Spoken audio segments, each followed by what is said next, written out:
What makes this interesting is that in looking over this opera and enjoying it as much as all of you no doubt have, the one burning question that always comes to my mind is, in a Russian opera, what makes this so very culturally different than any other kind of opera? And I really could not help but think of this over and over again when the season was announced, because Eugene Onegin stands as a pinnacle of achievement for Tchaikovsky, but also in Russian opera in general. And getting to the heart of that, getting to the heart of its poetry, the use of language, and why this is so very special, meant quite a lot to me. I didn't want to just treat it as, well, guess what, we have a plot just like any other plot, as if we were going to an Italian opera, and we see surtitles, say, by, from a Verdi opera, and we can more or less follow what's going on. And if there's a little cultural reference is missing, well, we can fill in the gaps here and there. Eugene Onegin is quite different. To me, Onegin stands as a pinnacle, as I said, not only musically, but in a literary form. But it stands as a kind of pinnacle also philosophically and artistically. And the title really, in a way, says it all. The title says it, that what would happen if we considered the ultimate story of what it is like to lead a life and waste it? And what would be that way that you could waste it best? And I think only Pushkin really could say this, and this is what I've discovered being a non-Russian who unfortunately doesn't read Russian. I wish I did. Because for me, this is a tremendous statement that all of us need to take home and think about. So my presentation really is going to be driven by the plot itself, such as it is, and discussing some of the ideas that we actually might come to encounter with our panelists, our distinguished experts who are invited here, two who are in Russian literature themselves. And it was a pleasure to speak to them and to share ideas with them, and what they shared back with me, I think, will excite you. So this opera written by Tchaikovsky in the 1870s. Consider what's current at this time. Carmen has been written, and Bizet has by this time died, and Carmen has become a hit. The Ring Cycle has also been premiered, Tristan and Isolde. This is where we are more or less in literature, but yet this is a work that takes us back to the 1820s, to the time of Pushkin himself. And here is our man now. So the libretto was more or less organized by the composer and the writer Konstantin Shklovsky, and very much so following Pushkin's novel, which is really a novel in verse. And almost all of it is Pushkin, except for a couple of small moments in Mr. Triquet's verses that he sings at the party in Act 2. And then, of course, all of Prince Karenin's aria in Act 3, where he sings of his happiness at being with Tatiana, is entirely Tchaikovsky. And of course, what's most known about this opera is the Duel. But the Duel is really, in many ways, almost circumstantial to the point. The Duel is only one aspect of indicting Onegin for his personality, and we will come back to that very, very much. Here he is, the bored, wasted man. And of course, I think he's a little bored with all of the life that he has around him, the alcohol, the perfumes, the good looks, and everything that comes with that territory.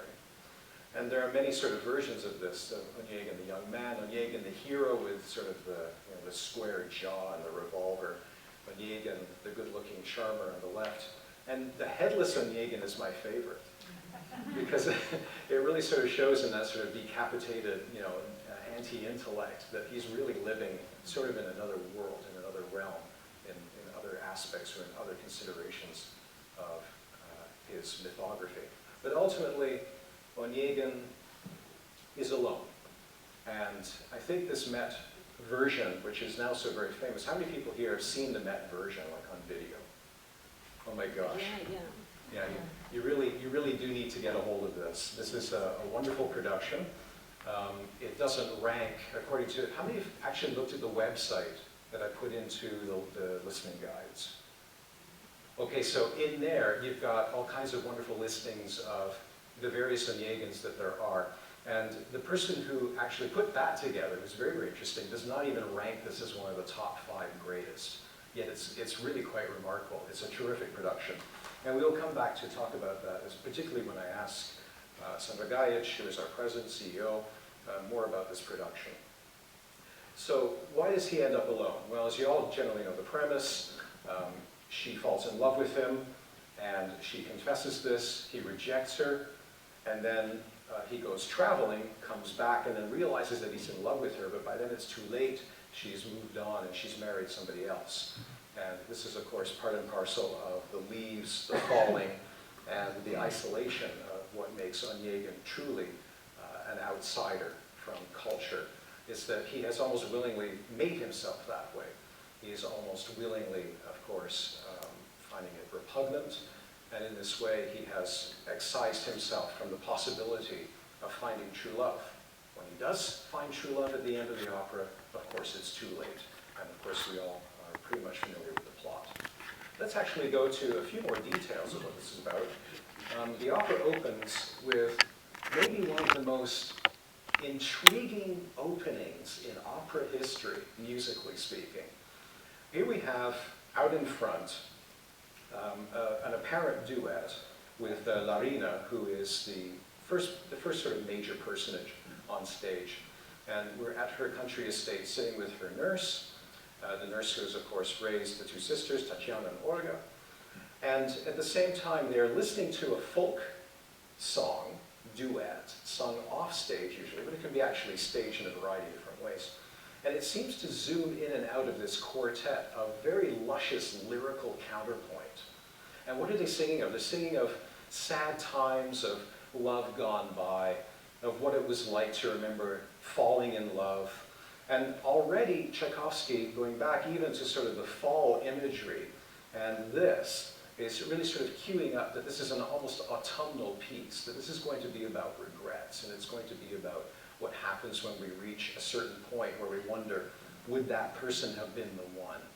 And so forth. And the Shepherd's Duet has a bit of an air of that, or a bit of an edge to it. This is a great way to open the opera. I mean, think of all the ways you can open an opera. You know, one of my fascinating points I always love to make to my own students is that, you know, you can write something, but is it the way? Is it the way into a subject? Or how does a composer want to think about something? And then how to depict that musically? And when you can think of the numerous options, you know, do you write a love song? Do you write a ballad? Do you write a duet? Or do you say, no, I'm going to write this really nifty quartet where two people are sort of off to the side and two people are present, and then you get really the essence of this opera compositionally and in a literary framework. That ideas are constantly superimposed one on top of the other. Nothing is left to resonate on its own in this opera. This opera is about echoing multiple things at the same time. And if I can just be so bold to speak this, it sounds an awful lot like what it's like to read Pushkin, when I at least read him in translation. That he seems to be talking about 3 or 4 things at the same time, and not just one thing. And I think Tchaikovsky wanted to get to that right away in the opening double duet. It's not really a quartet, it's like a double duet, you know. It's very, very interesting. So here we have our heroine, and this is a ballet version of this that was done at Royal Opera House. And here, she's reading, and she's reading, of course, the sort of the faraway fantasy love stories that, but to my understanding, I'm not a scholar in this particular area, but the stories of a certain Sir Charles Grandison were very, very popular. And Larina, Tatiana's mother, talks of this to her, to the nurse, and exclaims how much her cousin in Moscow regaled her of these wonderful tales of, you know, of great heroes and women of incredible virtue, until Grandison himself was, Richardson was pilloried himself, and then he had to sort of write a male character that would have all of these great virtues as all of the women that he wrote about. And that became, of course, the Grandison figure. And that's because he had a lot of female friends, apparently, who urged him to do this. So here she is, lost in thought, and off in fantasy, and far, far away in this other realm, dreaming of an ideal man, no doubt. And, well, here he is. He's the guy on the left. Surely every woman wants to fall in love with Dmitri Vorostovsky. I don't know this. And on the right is Ramon Vargas, who sang Lenski in this production. Actually just finished singing Trovatore in Toronto last fall. Vargas is one of the most accomplished, world-famous tenors, so you should also check him out in Lenski in this wonderful either DVD or Blu-ray. So, of course, the immediate introduction to this man is that he's cynical. It's almost like, why have you brought me here, sort of thing. But really, he's also interested in Tatiana. And he professes in his own cynical way, so how come you're in love with someone so facile like Olga, who likes to bounce around and have lots of fun? And, you know, the country dance starts, and of course, Olga joins them right away. Fun, fun, fun, she sings about. That's really all I'm interested in. I could never really have a serious thought. It's almost like a euphemistic translation of what she says. So he's very, very interested in her, but she's, of course, quite shy. And nevertheless, when she sees him, she falls in love with him at first sight. Is this real? Can that happen?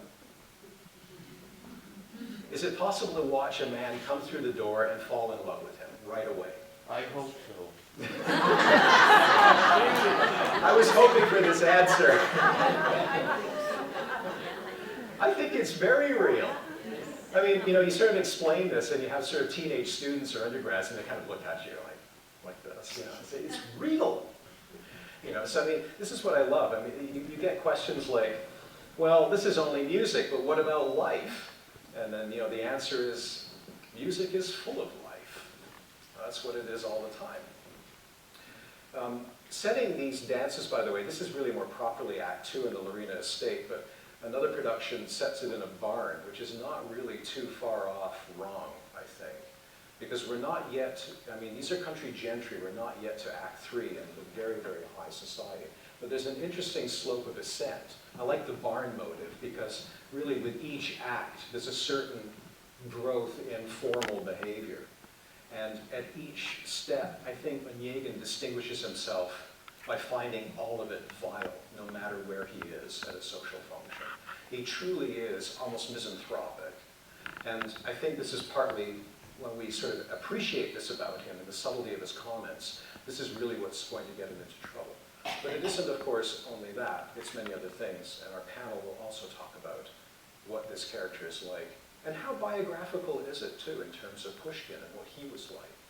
And did this attract Tchaikovsky in some way? Very, very much in mind by saying, is this a novel? Is this real? There's a constant dialogue in play of, how real is this? You know, at one point when Lenski feels he's betrayed by his best friend, he says, but life is not a poem, he says.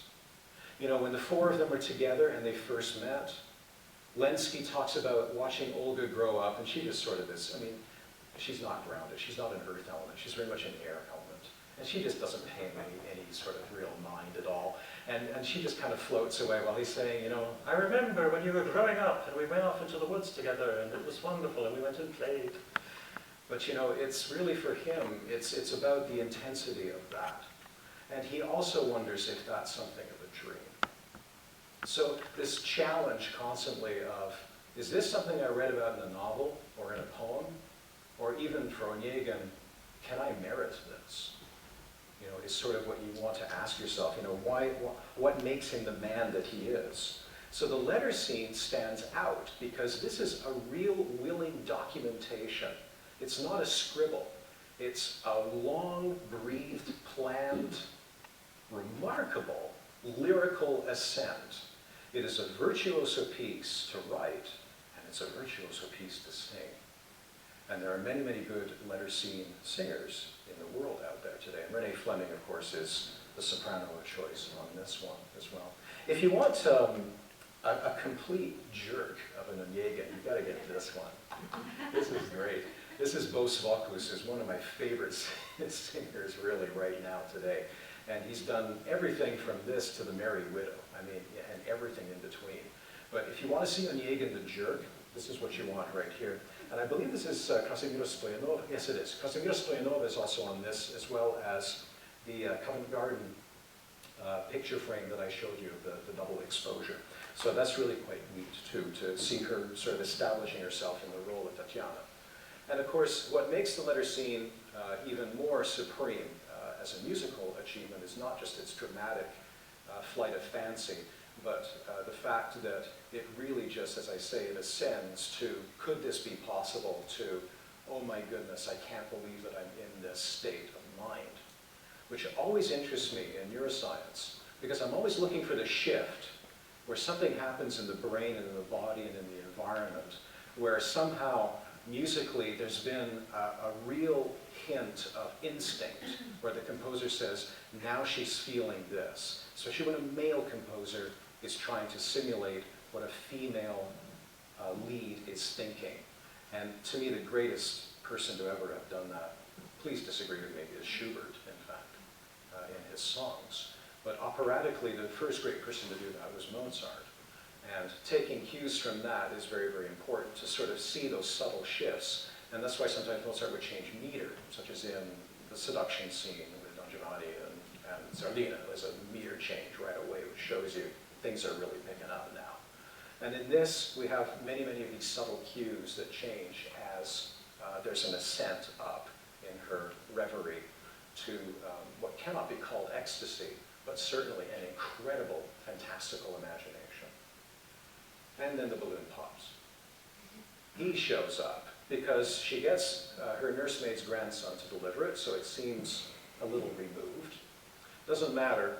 He comes in and he says, "You wrote me a letter." Don't deny it. It's almost imperious, you know? Guys, would you ever do that if you had to let somebody down gently? "Oh, I see you wrote me a letter." This guy's a real winner, you know? I mean, it's terrible how he treats her.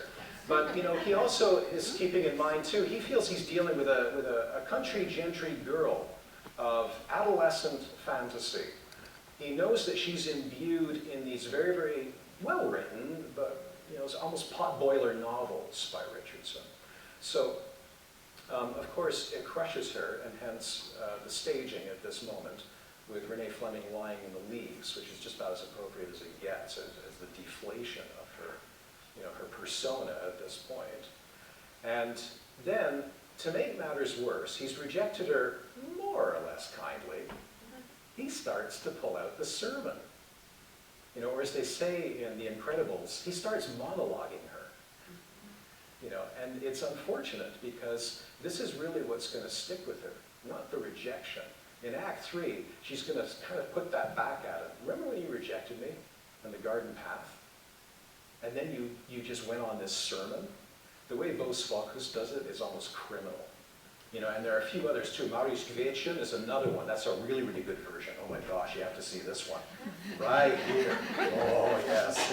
This is really, actually, he kind of sort of holds this thing together in many ways. So I think that's really good for that solid lead at any rate. So the sermon doesn't help. And what we need to, of course, talk about is, what is the sermon really about? You know, he says, I'm not for you. I'll get bored after a while. You know, I don't merit your protections, you know, just in the basic sort of surtitle translation that I'm giving you. But I think there's a lot more to it behind that. And both Peter and Jelena are going to talk about that as well, which is really quite wonderful. So we move on. We move on to Act 2. And this is really a great picture that sort of highlights Onegin at the Larina dance at the estate, a little uncomfortable, you can tell. And here he's at his bitterest and most vile. And he says, you know, I really resent Lenski for dragging me to this useless thing. And he's not very kind. So he decides that he's going to flirt with Lenski's girlfriend, Olga. And here is Bo Svokos, the jerk. Elena Maximova is Olga, and she's very, very good in the right. I really quite like her. Andrei Donayev, I think, is Lenski in this, I think. Hmm? Of course, exactly. Yeah, sorry. I love irony, thank you. Who's a very good Lenski in this production, by the way. And I think now we've just had Sandra breaking in to say, yes, he's going to be our man, which is terrific. But of course, Lenski is very, very furious at what is happening. He considers it a betrayal of friendship as a poet and as a philosopher. To his credit, Onegin says, "Are you okay?" to Olga, and he's just trying to ignore what's going on. They go off to dance, and in the meantime, Lenski remonstrates with Olga for even leading Onegin on, and Olga, of course, just says, "Oh, there's no harm in it, ha ha ha." And Lenski is just even more progressively humiliated until finally he challenges Onegin to a duel over the whole thing, and he's insulted. And then that's when we have sort of the, my life, this life is not a poem. And he looks at her and he says, sometimes when you look at an angel, she's really a deceiver. And Olga is horrified. And of course this happens in public, which sounds an awful lot like a really famous Verdi opera at the end of Act 2 of Traviata, doesn't it? All but the hurling of the money at the feet part, right? It's equally humiliating and horrifying as well. Except, sort of Tchaikovsky out-Traviatas Verdi, because he adds a dual component to it as well, which is great. So he just kind of ratchets up the tension.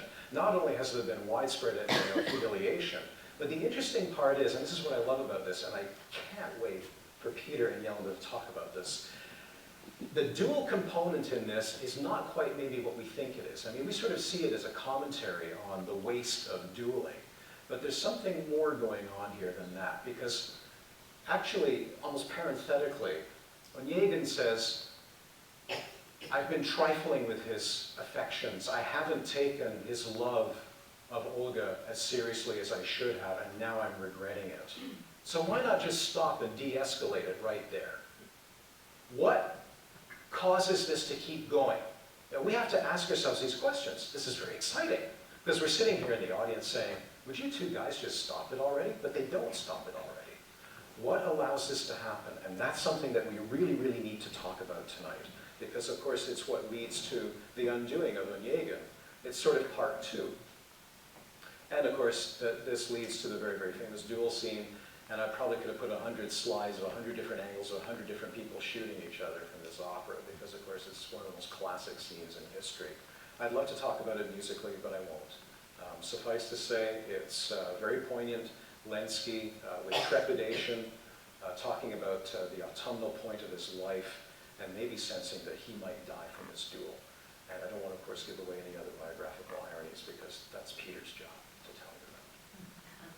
And of course, this is really the result, is a bullet straight through the chest that kills him. And Yelena should probably talk a little bit about what that means. So we move on to Act 3. He flees, travels the world for 3 years, is not sated by its pleasures. He sees a lot, does a lot, but when he returns, he's come back to this empty society, as he calls it. But really, he's coming back for his own humiliation. For who does he see when she walks in but Tatiana herself, unexpectedly, and married to the white-haired guy who's not Borostowski. I don't want to actually confuse you. This is just a different shot. But there he is standing on the left. This is a Budapest production, I believe, from 2009, I think. And there he sings of his wonderful new bride.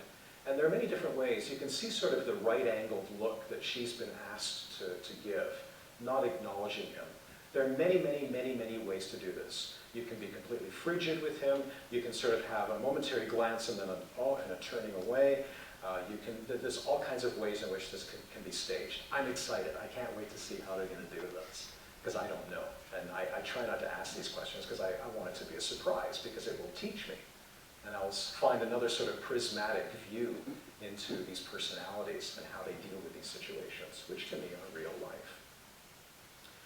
This looks a little bit more aggressive than it is, but Gremlin will sing of his love, really almost unaware. Some have tried to make him look more aware of who's this interloper, but it just depends on how it's staged. In the next scene, in the final scene, of course, we see the supplicant before Tatiana, and he says how wrong he was, and she says, well, do you remember when you rejected me? But it's not all black and white, and nor should any good story be that way, where everybody's a villain, or half of them are villains and half of them aren't. She loves him still. This is what I love about this. This is what I like about the brain, is the brain actually learns to use the same neurons to do two different things. You can actually get the brain to do one thing with the same population group, and then you can train it visually and auditorily to fire the same population, but in a very, very different way. The hypothalamus is a lot like that. You can fall in love with two different people, stay with one person, be in love with that one person, but the memory of decades ago will come back It's that instantiated in us. That's my approach to this anyway. And this is what she's feeling. 3 years later, she's feeling that sense of it's as fresh as yesterday. And that's what makes this all the more poignant, is that she is going to reject him, she has to reject him, and he is going to beg her to run off with him and to leave somebody that she knows. In fact, the irony is that even what I've just said, you can shoot out of the water, because she doesn't even really love Gremin very much. She's just bound by duty, because in many ways Jelena will explain what it means to be that kind of hero that Gremin is. He's not just a straw man. And of course, the begging continues. And in this, which we actually don't really quite see so much as on the cover, he's actually got her arm. It's not a sort of a gentle caress. He gets aggressive with her in some stagings. And this one he does, because he's getting desperate at this point to convince her that she's making a mistake unless she goes off with him. Now the desperation is reversed. Now Act 1 and Act 3 are set in mirror oppositions to one another. And even some of the motives to come back reversed. In fact, there's a lot of inversion in this opera, which we'll talk about in terms of music. But, oh, what pity, how pitiable am I, oh, what a humiliation, and oh, what a fate. Fate is a big part of this opera, and he ends up, of course, alone once again. And that is the life of the superfluous man who missed his boat and missed his opportunity, but repeatedly, I think, in many, many ways. And that takes us to the end of the opera.